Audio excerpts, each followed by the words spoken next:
Hallo und herzlich willkommen, und SmallRig hat es endlich geschafft, für die Sony ZV-E10 ein Case zu bauen, und das ging relativ schnell, also so lange mussten wir eigentlich gar nicht warten, und wir wollen natürlich gleich mal gucken, was da sozusagen hier in der Kiste versteckt ist und wie es SmallRig geschafft hat, das schöne Case zu basteln für unsere Sony ZV-E10, damit man da jetzt in Zukunft auch noch einen Monitor ranschrauben kann, beziehungsweise ein externes Mikrofon, und das wiederum alles extra befestigen.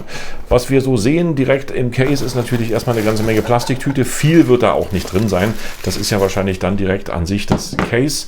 Und hier nochmal direkt das Zubehör, was jetzt die Schrauben betrifft, und natürlich auch den Schlüssel, den wir hier dringend brauchen, um einfach mal das Ganze zu montieren. Und mehr ist dann halt auch nicht mehr drin.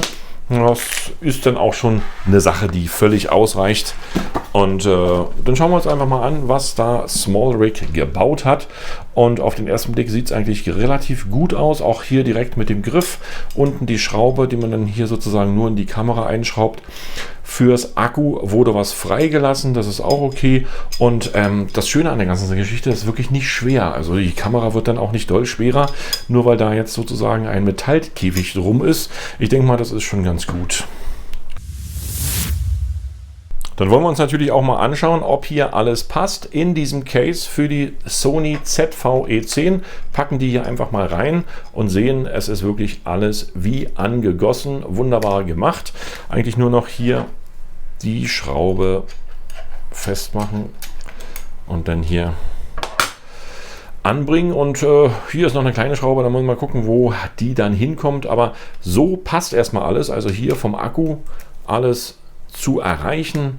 Nichts wird versperrt durch dieses Case. Auch hier der Monitor ebenfalls wunderbar zu bedienen. Die Seitenflächen, wo jetzt auch die Anschlüsse sind, noch besser zu bedienen. Also das stört auch nichts.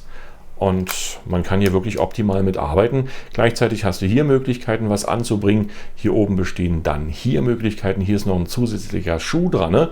Die Seiten auch nochmal mit Möglichkeiten, wahrscheinlich hier einen Griff anzubauen. Und wie gesagt, hier unten kann man noch eine Platte ranschrauben. Alles verfügbar, oder hier in den Schuh etwas reinmachen. Also mir reicht es komplett völlig aus. Vom Preis her ist es auch relativ attraktiv. 40 € so im Durchschnitt. Da wird sich das Case, denke ich mal, einpegeln.